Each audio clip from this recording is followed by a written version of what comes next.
Hello, hello, hello. Good morning, good evening, good afternoon, everybody. So I'm a little bit late. Had some issues with my son, who you may also hear in the background with some stuff in the future. But today we're taking a look at Elsa, which is a language pronunciation application that a lot of my students have been using recently. They've been telling me about it, and for the most part, they seem to like it, although they have expressed that it's not quite perfect. So we're going to be kind of just taking a look at it. As I go through this app, I'm going to be taking the assessment test just to kind of see what it detects. But again, as we go through this, if you have questions or things, be sure to let me know. So let's take a look. So when you sign up for Elsa, and again, I'm not using it on my phone. I had to get BlueStacks. This is like the first screen that you see. It does ask you, what language do you speak, what language you're learning, and what level you are in that language. Okay, so if you haven't used the app before, you'll have to answer those questions first. But this appears to be about the first screen that you'll see. And obviously, you can see there's lots of paid options for their communication. They have like lessons and things you can take too. I haven't explored it super thoroughly, so if those of you who are more experienced with the app, you can kind of share what your own experience has been like. But again, we're going to be focusing on this assessment part here, so you can get an idea of what it's going to sound like. And they say it's going to take about 10 minutes. So we'll take the test. You'll see how I do. I'll see how I do. And then after that, we can kind of discuss how we think things went together. Okay, so let's begin. And hopefully you should be able to hear this. If you can't hear this, I'll try to describe what's going on too. Just let me know what's going on in the comments. Okay, so it starts off, they have a sentence they want me to read. This summer, I will visit a new country with two of my best friends. Let's hear how it went.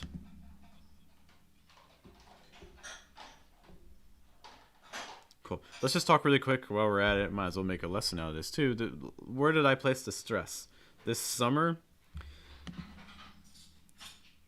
I will visit, stressing visit, new country with two of my best friends. I put a stress on best and also on friends. So when you're talking about best friends, a lot of times you'll put a stress on best and also on friend as well. Like, he's my best friend. He's my best friend. You could also, in theory, just put the stress on best as well. He's my best friend. So again, this summer, I will visit a new country with two of my best friends. Let's keep going. And this sentence here, let's just kind of talk about it really quick. So we'll go sightseeing and stay at a resort by the ocean. So where would I put the stresses here? We'll go sightseeing. I would put on sightseeing. And stay at a resort by the ocean. And ocean. So again, for me, I'm probably going to put the stresses on sightseeing, stay, and ocean. You could also put a stress on resort if you wanted to. We will go sightseeing and stay at a resort by the ocean. Let's listen to this. Also, really quick too, let's talk while we're at it, talk about reductions. Let's look at that last part. At a resort by the ocean. At a resort by the ocean. So notice that if you're putting the heavier stress on ocean, those other words are going to get reduced and said very quickly. By the ocean. By the ocean. So ocean is the word that you hear clearest on that little prepositional phrase. By the ocean. By the ocean. And notice that because the by the are reduced, they're not so important. You can say them quickly. Also, the pitch is going to be a lot lower. Listen again. By the ocean. By the ocean. So it's by the ocean. By the ocean. So that's another way that you can identify stress. Is the place where you raise the pitch is the word that you're stressing. So this is another thing to kind of pay attention to. How about this one? We'll get to enjoy a nice room with a beautiful view of the ocean. Let's talk about that last part. I think it's a relatively common sequence. A beautiful view of something. A beautiful view of the ocean. You have some options in terms of stress there. You could stress beautiful. A beautiful view, like you really want to emphasize how nice the view is. You could say a beautiful view, or you could say a beautiful view. That's kind of your more standard. And then after that, you have your stress on ocean. A beautiful view of the ocean. In the beginning, we'll get to enjoy a nice room.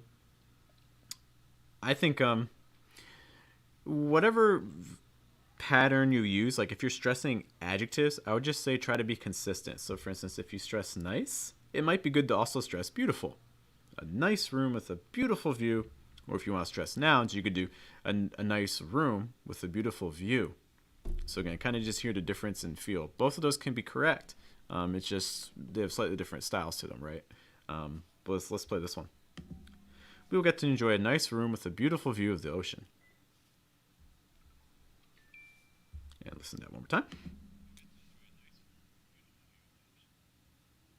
Okay.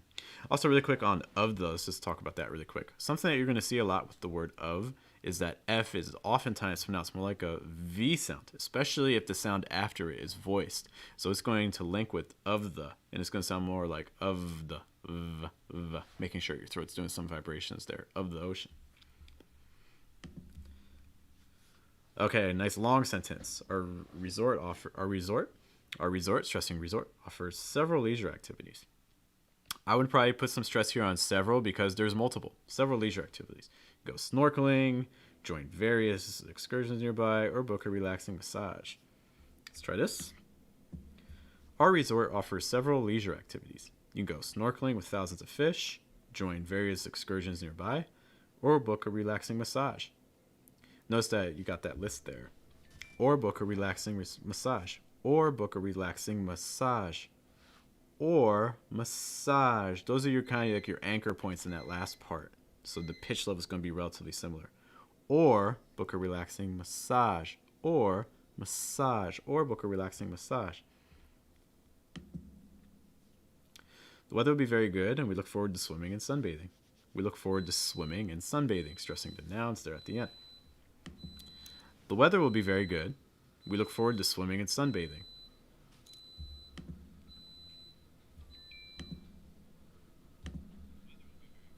Stressing weather. Stressing swimming and sunbathing. Heavier stress on sunbathing. Nothing beats chilling by the beach in the summer heat. It will be hard to leave. It will be hard to leave. Hard to leave. Notice that hard and then two are going to kind of link together. So you could say hard to, but a lot of times you may hear native speakers say hard to or hard to leave. So like that T on two will actually become like a D sound pronounced very quickly. Hard to leave. Nothing beats chilling by the beach in the summer heat. It'll be hard to leave.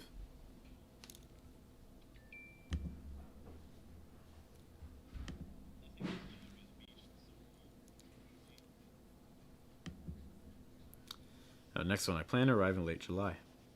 Stressing July. And would love to take, probably going to stress love. Typically, auxiliary verbs, modal verbs don't often get stressed. So like would love, usually it's going to be on that base verb after it. That's the more important verb. I would love to take a really long train ride. Really long train ride. So here you have this like 3-4 word group. A train ride is a compound noun. We talked about these in other videos, but it's basically when multiple words join together to make one noun. A train ride is a specific thing. And when this happens, you're going to stress the first word. Okay?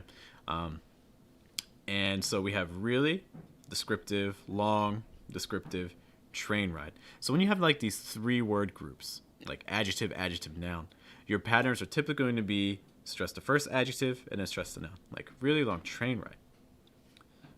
So I plan to arrive in late July and would love to take a really long train ride across the whole country.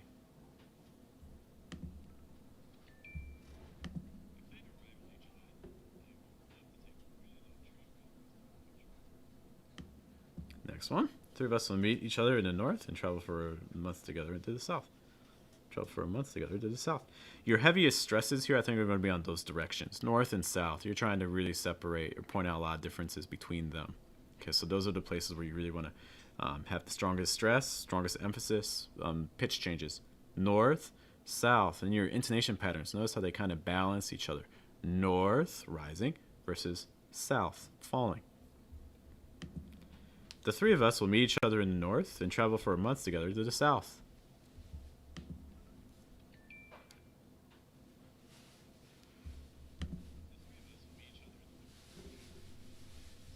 Perfect. We like to verb the urban areas that we usually visit, as we're looking to relax and escape the noise of the city. Noise of the city. Let's read this one. We would like to avoid the urban areas that we usually visit, as we're looking to relax and escape the noise of the city.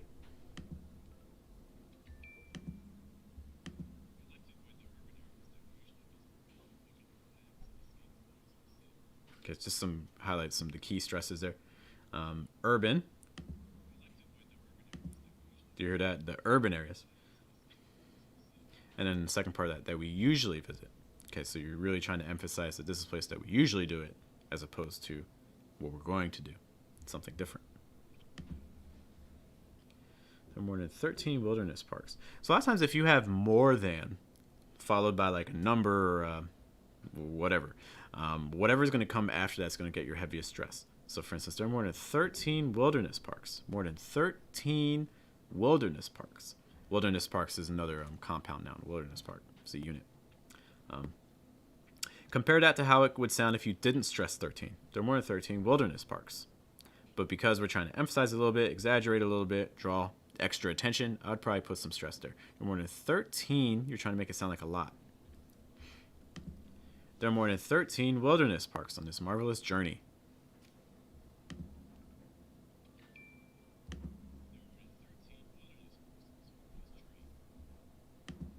Our next one. It'll be such an adventure for me. A lot of times pronouns like me, you, he, she, pronouns usually do not get stressed. Just a heads up. Okay. We talked about this in our video on stress, where it's like articles, prepositions, pronouns usually don't get the emphasis. They can, but it's just less common. It was such an adventure. So instead, the stress probably going to be on adventure. To a new language and culture. Heaviest stress probably going to be on culture. It'll be such an adventure for me. I'll get exposure to a new language and culture.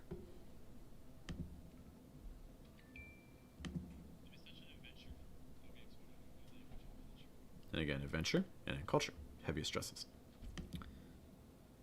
Every place I travel to now, I can speak proper English. Every place I travel to now. Probably going to put the heavier stress on now. Every place I travel to now, I can speak proper English. I can speak proper English. Speak, a little bit of stress, proper English. English, a little heavier stress. Every place I travel to now, I can speak proper English.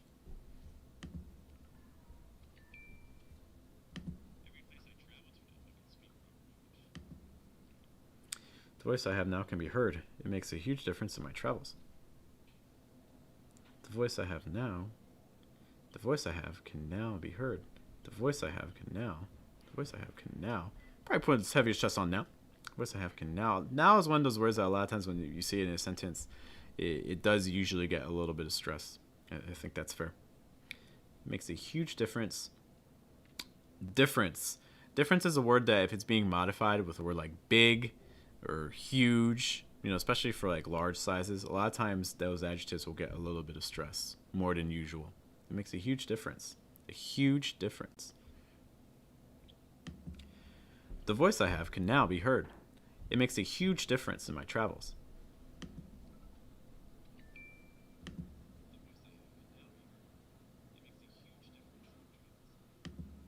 I'm wrapping this up soon. Strangers have become my closest friends.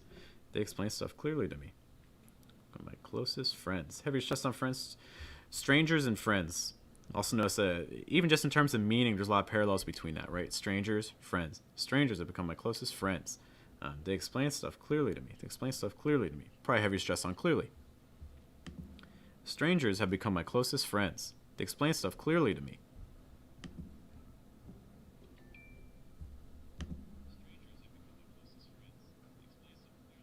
Kind of the same stress as we mentioned. They really trust me. Stressing trust. Again, we don't usually stress pronouns. They really trust me. I'm not afraid, but proud. How about this part? Not something, but another thing. Contrastive stress. So rising intonation on the first one, falling intonation on the second. I'm not afraid, but proud. Afraid, proud. Can you hear the difference between those? They really trust me. I'm not afraid, but proud.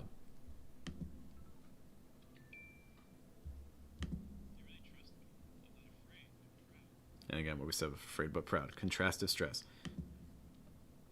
Since I can speak English correctly and confidently, speak English, since I can speak English, since, probably stress on since, correctly, confidently, life, adventure, I star. This is a place like you're really trying to emphasize it's happening. It's you. You are the star. You're the important thing. So in that case, you may want to put the stress on I. Again, this is the case of where a pronoun could be stressed. Since I can speak English correctly and confidently, life is such an adventure, and I am the star.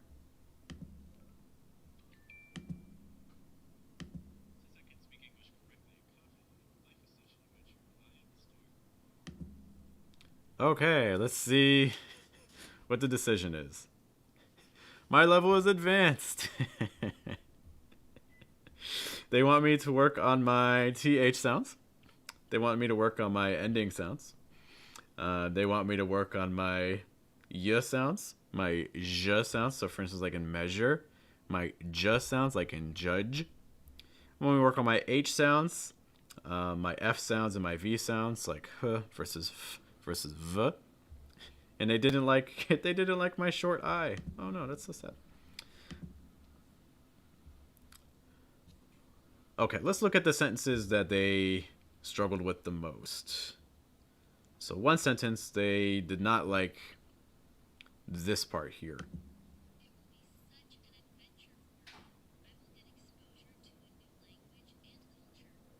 Okay. One thing that I've noticed that so when you're playing back these audios, it sounds like they're going to be much, much slower. So if you're interested in taking this test on your own, you may want to make sure you're really pronouncing each word very clearly and going a little bit slower in your pronunciation if you're trying to get the higher scores, because mine was probably not that slow. Yeah, can you hear the differences between those? So she's saying it'll be such an adventure for me versus it'll be such an adventure for me. Yeah, that's a big, big difference, right? Because she's gonna really slow. It will be such an adventure for me. I will get exposure to a new language and culture. Okay. So one thing, what's the difference between mine and theirs? I mean, there's a lot more reductions going on. There's a lot more linking going on. Okay. So linking. So for instance, that first part, your stress is on it'll be such, and a lot of times that first part is going to run together a little bit with linking and reductions. It'll be such, as opposed to really pronouncing every word, where you'll hear it will be such, it will be such, it'll be such, it'll be such. Can you hear the difference between like when it's linked and reduced versus really pronounced each word? Same thing with that second half of that sentence too. Instead of she's probably going to say I will get exposure. Let me play it again.